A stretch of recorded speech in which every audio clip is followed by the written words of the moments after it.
भगवान शिव को जल कैसे चढ़ाना चाहिए?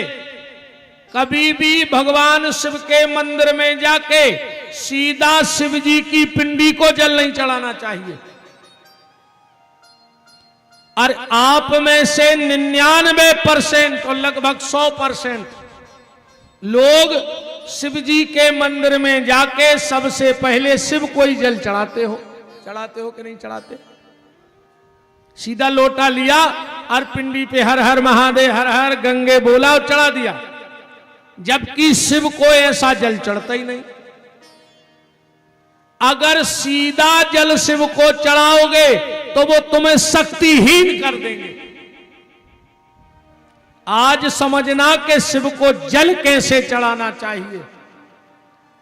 और आपने खूब सावन में शिव जी ढारे होंगे, पर ए बार के श्रावण में हम बता रहे हैं कि अब जल कैसे चढ़ाना, कैसे जल चढ़ाना चाहिए भगवान शंकर को।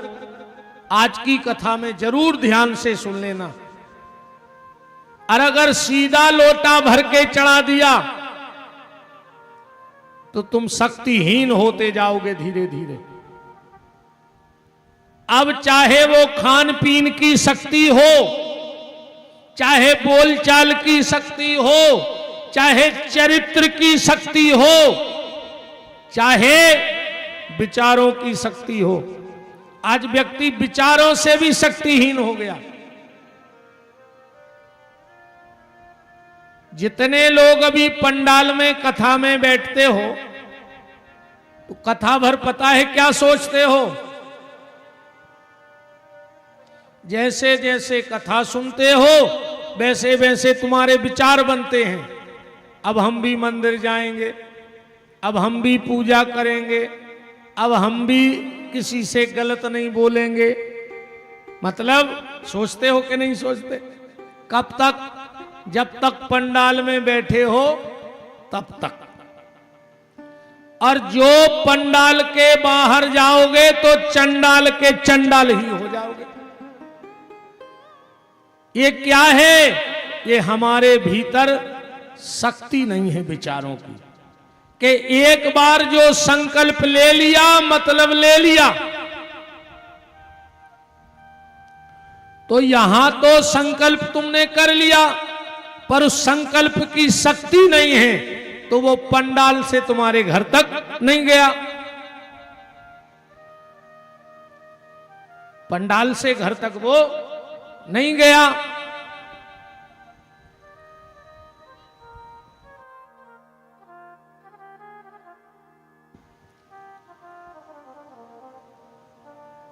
आज जल चढ़ाने का नियम जरूर सुन लेना और फिर देखना कि तुम्हारे हर काम में शक्ति कैसे आती है। तो जिसने भगवान शिव को जल नहीं चढ़ाया और जिसने सूर्य को जल चढ़ा के नमस्कार नहीं किया, उसको कभी दान का फल नहीं मिलता है। तो कल शौनक ऋषि सूत जी को से कथा सुन रहे थे और सूत जी ने कल बताया कि भगवान शिव काशीपति कैसे बने। तो शौनक ऋषियों ने प्रश्न किया कि अब आप ये बताओ कि हमने सुना है कि भगवान तो कैलाशपति हैं, तो क्या कैलाशपति शंकर अलग हैं और काशीपति शंकर अलग हैं, या ये दोनों एक हैं? कैलाशपति कौन है और काशीपति कौन है? सूत जी महाराज कहते हैं, ध्यान से सुनो, काशीपति और कैलाशपति में कितना अंतर है। ध्यान से सुनना, काशीपति कौन है और कैलाशपति कौन है? आसीत कामपले नगरे सौम्याजी कुलोद्भवा दीक्षतो यज्ञ दाख्यातो यज्ञ विद्या विशारदा। कामपिल्य नगर में एक यज्ञदत्त दीक्षित नाम के ब्राह्मण रहते थे। काशीपति और कैलाशपति का अंतर बता रहे हैं। कामपिल्य नगर में एक यज्ञदत्त दीक्षित नाम के ब्राह्मण रहते थे। यज्ञ विद्या विशारदः, बड़ा धार्मिक प्रवृत्ति का ब्राह्मण था। नित्य संध्या करना, पुराण वाचना,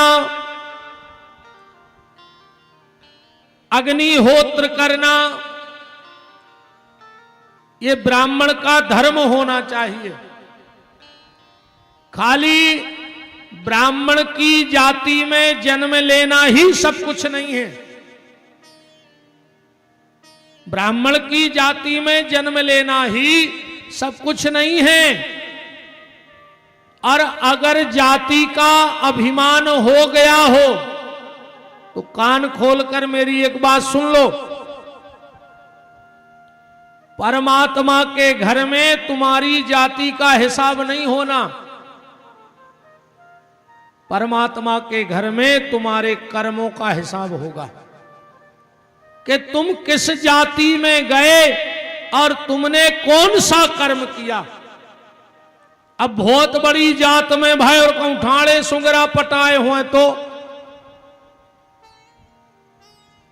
तो तुमसे अच्छा तो वो छोटी जाति में जन्म लेने वाले संत श्री रैदास थे। कम से कम उनके कठोते में गंगा तो प्रकट हो गई। आज तुमने शिशियों की शिशियां खाली कर मारी। ऐसी जाति से कुछ नहीं होने वाला। तो जाति का अभिमान बिल्कुल मत करना, क्योंकि परमात्मा के घर तुम्हारे कर्म का हिसाब होगा। तुम्हारे कर्मों का हिसाब होगा।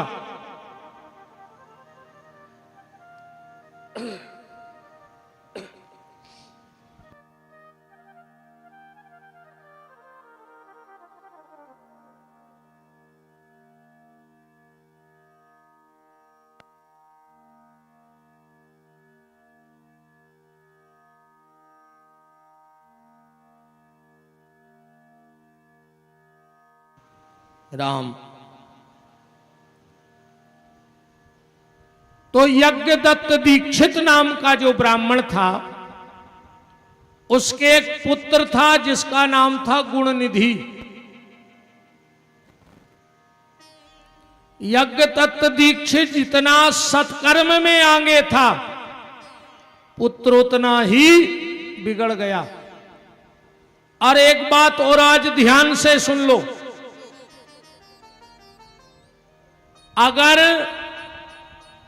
संतान रोगी है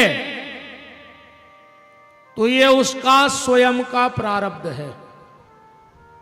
इसमें माता पिता का कोई दोष नहीं है। संतान अगर रोगी है तो माता पिता का कोई दोष नहीं है, ये उसका स्वयं का प्रारब्ध है।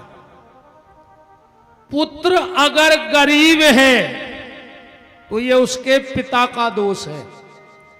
पिता के दोष के कारण संतान गरीब होती है। पिता के दोष के कारण संतान निर्धन रहती है।